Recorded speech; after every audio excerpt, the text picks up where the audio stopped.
Hi friends, I will be discussing today the difference between cost accounting and financial accounting. It is a most important topic because in previous year the question has been asked from this topic for 20 marks. So let's start with the first difference, that is need of accounts. अब जो cost accounting है वो कौन से concerns में required है? It is required in the manufacturing और service businesses, जहाँ पे कॉस्ट पर यूनिट को हमें डिटरमाइन करना होता है. लेकिन फाइनेंशियल अकाउंटिंग सिर्फ ट्रेडिंग कंसर्न्स, बिग और स्मॉल जो ट्रेडिंग बिजनेसेस होते हैं वहाँ पे रिक्वायर्ड होती है. रिकॉर्डिंग ऑफ एक्सपेंसेस, अब यहाँ पे जो है ना हम मटेरियल, वेजेस और एक्सपेंसेस से रिलेटेड पूरी जो कॉस्ट है उनकी डिटेल्ड में रिकॉर्डिंग करते हैं. लेकिन यहाँ पे हम डिटेल में रिकॉर्डिंग नहीं करते हैं. यहाँ पे हम सब टाइप के एक्सपेंसेस और इनकम को तो रिकॉर्ड करते हैं, लेकिन पूरा डिटेलिंग में हम कॉस्ट को रिकॉर्ड नहीं करते हैं. अवेलेबिलिटी ऑफ इंफॉर्मेशन, अब जो कॉस्ट अकाउंटिंग है ये डाटा और रिपोर्ट्स प्रोवाइड करते हैं मैनेजमेंट को कॉस्ट को एसरटेन करने के लिए, प्लानिंग करने के लिए और डिसीजन मेकिंग के लिए. ये जो है फाइनेंशियल अकाउंटिंग ये डाटा प्रोवाइड करते हैं in the form of profit and loss account and balance sheet, जो कि शो करता है फाइनेंशियल पोजीशन को एक कंपनी की. Next is ascertainment of financial position और फाइनेंशियल परफॉर्मेंस को. P&L तो शो करेगा फाइनेंशियल परफॉर्मेंस और बैलेंस शीट फाइनेंशियल पोजीशन को. एसरटेनमेंट ऑफ कॉस्ट, अब जो ये है कॉस्ट अकाउंटिंग है ये एसरटेन करता है हर एक प्रोडक्ट की कॉस्ट को, हर एक जॉब की कॉस्ट को, हर एक ऑर्डर की कॉस्ट को. लेकिन जो फाइनेंशियल अकाउंटिंग है it don't show the profit और loss of on each product. हर एक प्रोडक्ट पे जो प्रॉफिट एंड लॉस है वो उसको शो नहीं करता है ये, लेकिन यहाँ पे कॉस्ट अकाउंटिंग में ऐसा ही है. Next is period of information, जो कॉस्ट अकाउंटिंग है वो हमें weekly, daily, monthly, quarterly basis पर इंफॉर्मेशन प्रोवाइड करती है, जबकि फाइनेंशियल अकाउंटिंग हमें इंफॉर्मेशन प्रोवाइड करती है at the end of financial year. Financial year कब से कब तक होता है? 1 अप्रैल से 31 मार्च तक. Next is estimates versus actual, जो कॉस्ट अकाउंटिंग है वो कैलकुलेट करता है कॉस्ट को और इनडायरेक्ट एक्सपेंसेस को एस्टिमेट बेसिस पर.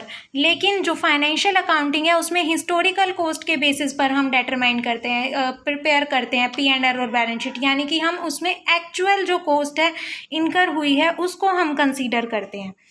फोकस एरिया, यहाँ पे जो ग्रेटर फोकस होता है वो होता है मटेरियल को, लेबर को, ओवरहेड कॉस्ट को कंट्रोल करना बजटरी कंट्रोल और स्टैंडर्ड कॉस्टिंग के थ्रू. कैश इन हैंड और बैंक ट्रांजैक्शंस पर ध्यान नहीं दिया जाता कॉस्ट अकाउंटिंग में, लेकिन फाइनेंशियल अकाउंटिंग में कैश और फाइनेंशियल पोजीशन पर ही ध्यान दिया जाता है.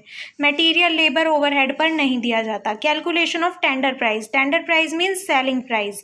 अब जब कॉस्ट की इंफॉर्मेशन अवेलेबल होगी तो सेलिंग प्राइस को फिक्स करना ईजी हो जाएगा, क्योंकि सेलिंग प्राइस हम कैसे कैलकुलेट करते हैं, जो कॉस्ट ऑफ प्रोडक्शन है उसमें हम प्रॉफिट को ऐड करके सेलिंग प्राइस आ जाएगा. लेकिन फाइनेंशियल अकाउंटिंग के बेसिस पर हम टेंडर प्राइस यानी कि सेलिंग प्राइस को करेक्टली एस्टिमेट करेक्टली नहीं बता सकते. कंपैरिजन ऑफ कॉस्ट, अब जो कॉस्ट अकाउंटिंग है उसमें हम डिफरेंट कॉस्ट्स को कंपेयर करते हैं कोरस्पॉन्डिंग पीरियड से, लेकिन ये जो कंपैरिजन है इंडिविजुअल प्रोडक्शन कॉस्ट का ये इजी नहीं है फाइनेंशियल अकाउंटिंग के बेसिस पर. Next is valuation of stock. Cost accounting में स्टॉक्स जो हैं वो कॉस्ट के ऊपर वैल्यू किए जाते हैं, लेकिन कॉस्ट के बेसिस पर वैल्यू होते हैं. लेकिन फाइनेंशियल अकाउंटिंग में स्टॉक्स को की वैल्यूएशन होती है कॉस्ट प्राइस या market price, which ever is less. Internal versus external, ये जो अकाउंट्स हैं वो इंटरनल ट्रांजैक्शंस के लिए हैं. इनका जो है आउटसाइड पार्टीज़ के रिसिट्स पेमेंट से कोई लेना देना नहीं होता है कॉस्ट अकाउंटिंग का. लेकिन जो फाइनेंशियल अकाउंटिंग है उसका एक्सटर्नल ट्रांजैक्शंस जो हैं इनसे रिलेटेड होते हैं, इनका एक बेस होते हैं, ठीक है, क्योंकि इसमें हम रिसिट्स और पेमेंट्स को रिकॉर्ड करते हैं, क्रेडिट ट्रांजैक्शंस को रिकॉर्ड करते हैं. Next is legal compliance. Companies act ने जो है ना सेक्शन 209 सबसेक्शन 1 क्लोज डी में 47 इंडस्ट्रीज़ के लिए ये कंपलसरी किया है कॉस्ट अकाउंटिंग को प्रिपेयर करना. अदरवाइज अदर इंडस्ट्रीज़ के लिए ये वॉल्यूंट्री है, उनका मन हो तो वो बना सकते हैं कॉस्ट अकाउंटिंग अगर उनके लिए यूज़फुल है तो, अदरवाइज कोई कंपल्शन नहीं है. लेकिन कंपनीज एक्ट और इनकम टैक्स एक्ट की रिक्वायरमेंट के अकॉर्डिंग फाइनेंशियल अकाउंटिंग को प्रिपेयर करना ऑब्लिगेटरी है बिजनेसेस के लिए, सभी बिजनेसेस के लिए। प्रेजेंटेशन, अब जो चार्ट्स, ग्राफ्स, डायग्राम, स्टेटमेंट्स हैं, ये बहुत सारे यूज़ कर सकते हैं हम कॉस्ट अकाउंटिंग की रिपोर्ट्स को और प्रिपेयर करने के लिए, उनको मैनेजमेंट को प्रेजेंट करने के लिए। अब यहाँ पे जो है ना फाइनेंशियल अकाउंटिंग में इसका ज़्यादा यूज़ नहीं होता है इन प्रेजेंटेशन का, चार्ट्स, डायग्राम्स का।